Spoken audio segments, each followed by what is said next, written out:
اس وقت تہران میں ایک عالم ہیں، لیکن وہ امامہ نہیں پہنتے، لیکن قم کے ہیں، بہت ہی بوڑھے ہو چکے ہیں، اور ساتھ ہی شاعر ہیں، اور ان کا مجموعہ کلام ہے نخل میسم، یعنی نخل کہتے ہیں کھجور کا درخت، نخل میسم یعنی میسم کا کھجور کا درخت، واضح مفہوم.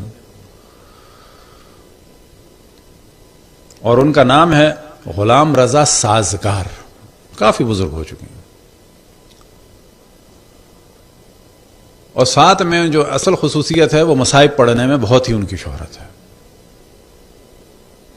اور اب گو کہ وہ عالم دین ہیں، لیکن وہ مشہور ہیں روضہ خوان کے نام سے. روضہ خوان عام طور پہ مراد ہوتی ہے یعنی مصائب پڑھنے والے. جیسے کہ اگر آپ سرائیکی یا پنجاب کی بیلٹ میں چلے جائیں تو جب کہا جاتا ہے کہ یہ ذاکر ہے تو وہ جو اردو میں ذاکر کے معنی ہے وہ نہیں ہے وہاں پر، وہاں ذاکر کے معنی ہے یعنی مصائب پڑھنے والا. وہ فرماتے ہیں کہ میرے پہلے ایک تھے جو مصائب پڑھنے والے تھے، اور ان کا نام تھا افشار. اب یہ بوڑھے ہیں، یہ ذکر کرنا ہے ایک اور بزرگ کا کہ جو پہلے دنیا سے جا چکے ہیں، کہ خداوند تبارک و تعالیٰ نے سب کے درجات کو بلند سے بلند فرمائے. تو فرماتے ہیں کہ آغا افشار جو ہیں وہ مشہور تہران کے مصائب پڑھنے والوں یا روضہ خانوں میں سے ایک تھے، اور وہ یہ فرما رہے تھے کہ میری ایک دفعہ ٹانگ میں چوٹ لگی، اور چوٹ لگنے کے بعد اس کا رنگ بدلا، یہاں تک کہ میں بالکل چلنے کے قابل نہیں رہا اور میں اسپتال میں ایڈمٹ ہو گیا. اور وہ کہتے ہیں کہ ڈاکٹر جو ہے وہ آپس میں کچھ بات کر رہے تھے، مجھے تو سمجھ میں نہیں آئی،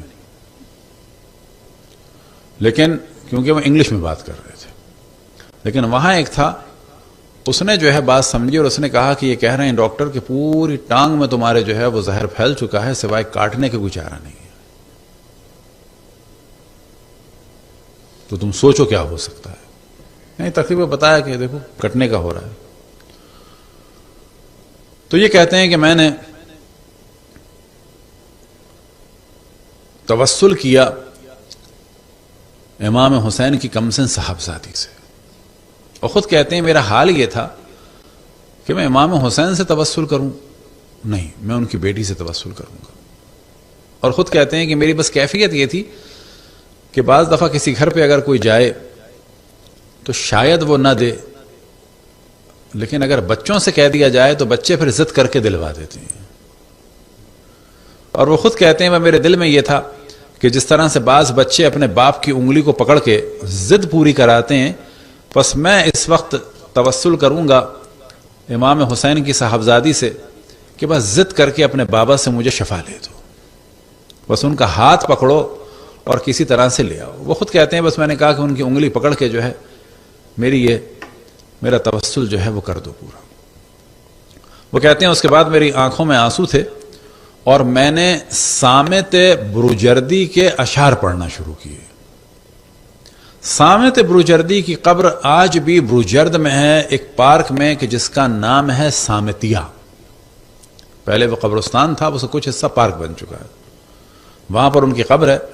تقریباً 113 یا 114 سال پہلے دنیا سے رخصت ہوئے ہیں، اور ان کا مکمل نام تھا مرزا محمد باقر صامت، لیکن صامت ان کا تخلص تھا اور یہ زیادہ مشہور ہے. ان کا دیوان بھی ہے. اور وہ دیوان کیا ہے؟ یعنی پورے مدح اہل بیت میں اور مصائب اہل بیت ہیں خصوصاً. یعنی صامت تقریباً جیسے کہ ایران میں کاشانی اور صامت اور یہ چند ہستیاں جیسے ہمارے امیر انیس اور امیر دبیر، کہ ان سب کے درجات کی بلندی کے لیے بر محمد والے محمد صلوات. وہ کہتے ہیں کہ میں نے بس توسل کے لیے اشعار پڑھنا شروع کیے صامت کے. اب کیونکہ خود بھی یہ روضہ خوان تھے، مصائب پڑھنے والے تھے، تو ایران میں مصائب اشعار میں پڑھے جاتے ہیں.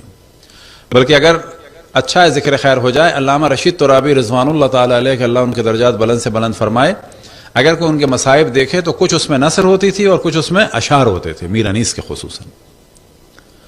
تو یہی روش جو ہے وہ ایران میں ہوتی تھی پہلے. تو وہ کہتے ہیں کہ میں نے بس توسل کیا حضرت سکینہ سے، اور اس کے بعد جو ہے وہ اشعار پڑھنا شروع کیے۔ کس کے اشعار پڑھنا شروع کیے؟ صامت بروجردی کے۔ اب وہ اشعار کیا ہیں تو وہ میں لکھ کے لایا ہوں کہ واقعاً کہتے ہیں وہ میں نے پڑھنا شروع کیے، اور اسی دوران بس میں توسل کے عالم میں گریہ کرتا چلا گیا اور اشعار پڑھتا چلا گیا۔ اور یہ پہلا بند ہے جو انہوں نے حضرت سکینہ یا حضرت رقیہ کے لیے یا امام حسین کی کمسن صاحبزادی کے لیے، ان کے تقریباً 30 پیسے بند کے پورا مجموعہ ہے، اس میں سے پہلے دوسرے جو اشعار ہیں ان میں سے کچھ آپ کے لیے ہم نے لکھے ہیں۔ بود در شہر شام از حسین دختری، کہ شام کے ایک شہر میں حسین کی تھی ایک بیٹی، آسیہ فطرتی، فطرتاً وہ آسیہ جیسی تھی۔ اشعار واقعاً بڑے اچھے ہیں۔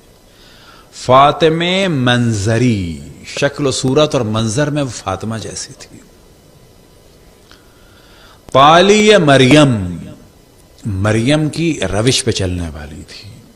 ثانی ہاجری، ہاجرہ کی ثانی تھی۔ یہاں سے انہوں نے توسل شروع کیا۔ آپ دیکھیں اشعار کیا ہے۔ عفت کردگار، خداوند تبارک و تعالی کی پاکیزگی تھی وہ۔ عصمت اکبری، اکبر عصمت تھی وہ۔ او سے سالے بدو عقل 40 سالی داشت، وہ تھی تو 3 سال کی لیکن اس کی عقل جو ہے وہ 40 سال والی تھی۔ ہم چوں خیر النساء خصلت و خوئی او، اور خیر النساء جیسی اس کی خصلت تھی اور خیر النساء جیسا اس کا اخلاق تھا۔ یعنی تھی 3 سال کی لیکن خیر النساء جیسی اس کی عادات تھیں، اور خیر النساء جیسا یعنی جناب سیدہ جیسا اس کا اخلاق تھا۔ کہتے ہیں کہ یہ میں نے اشعار، یہ تو ہم نے آپ کو 1-2 ہی سنا دیے، کہتے ہیں کہ یہ میں نے اشعار پڑھنا شروع کیے یہاں تک کہ میں بالکل غش کھا گیا، بالکل مجھے نیند سی آ گئی، اور میں اشعار پڑھتا رہا تو میں نے کیا دیکھا کہ جو میں نے توسل میں سوچا تھا کہ ایک بچی ہے جو امام حسین کی انگلی پکڑ کے کھینچ کے لا رہی ہے کہ اس کو شفا دے۔ بنا کردم این شعرهای صامت رو خوندم. او در شهر شام از حسین دختری، آسیه فطرتی، فاطمه منظری، تالی مریمی، ثانی هاجری، او 3 ساله بود و عقل 40 ساله داشت. اور آغا سازگار کہتے ہیں کہ جن کے بچے ہیں وہ اس منظر کو ذہن میں رکھیں کس طرح سے بچے بعض دفعہ ضد کر کے بعض کام کراتے ہیں۔ تو کہنے لگے میرے ذہن میں یہی تھا، تو میں نے یہی دیکھا کہ وہ امام حسین کی انگلی پکڑ کے لا رہی ہے کہ اس کو شفا دیں۔ کہتے ہیں کہ میں پھر کیا ہوا مجھے پتہ نہیں چلا، لیکن جب مجھے ہوش آیا تو آپ جانتے ہیں کس حال میں ہوش آیا ہے۔ کہتے ہیں کہ میں کھڑا ہوا تھا اور اشعار پڑھے جا رہا تھا یہی صامت کے۔ ڈاکٹر نرسیں ارد گرد تھیں کہ اس کے تو پورا زہر پھیل چکا تھا، تو چلنے کے قابل نہیں تھا، اب یہ کھڑا ہوا ہے اور اشعار پڑھے جا رہا ہے۔ ڈاکٹر گریہ کر رہے تھے، نرسیں گریہ کر رہی تھیں، کیونکہ ان کو خود نہیں پتا تھا کہ میں کہاں ہوں اور کیا کر رہا ہوں۔ بالکل ایک آدمی اس طرح سے مدوش کھڑا ہوا ہے، اشعار پڑھے جا رہا ہے، آنکھوں سے آنسو جاری ہیں، اور جس ٹانگ سے وہ چل نہیں سکتا تھا اور دونوں ٹانگوں کی اس کی حالت عجیب کہ کھڑے نہیں ہو سکتے، اب وہ بستر سے اتر کے کھڑے ہوئے اشعار پڑھ رہے ہیں، اور جتنے لوگ ارد گرد تھے سب وہ گریہ کر رہے تھے۔ اس دوران جب کہتے ہیں مجھے ہوش آیا تو مجھے تعجب تھا کیا ہوا، تو پھر مجھے احساس ہوا کہ صامت شاہرودی کے اشعار پڑھ رہا ہوں، لوگ سامنے گریہ کر رہے ہیں، اور میری یہ حالت دیکھ کے تمام لوگ گریہ کر رہے تھے۔ اور جب مجھے ہوش آیا اور میں نے دیکھا، اس کے بعد پھر میرا معائنہ ہوا، ڈاکٹر حیران تھے، وہ جو باہر کے ڈاکٹر آئے ہوئے تھے وہ بھی حیران تھے کہ یہ ایک میریکل ہے، یہ ایک معجزہ ہے۔ اور اس کے بعد کہتے ہیں کہ میں نے ان لوگوں سے بھی کہا کہ اب یہی ہے کہ اس بچی سے تم توسل کرو۔ کہنے لگے 1 ہفتہ گزرا، اس کے بعد میں نے سوچا کہ جاؤں اسپتال میں اور پوچھوں کہ باقی لوگوں کا کیا حال ہے۔ تو جب میں اسپتال گیا تو مجھے بتایا گیا کہ جتنے مریض تھے اس ہفتے کے ان میں سے ایک بھی اب اسپتال میں نہیں ہے، سب کو شفا ملی اس بچی سے توسل کے ذریعے سے۔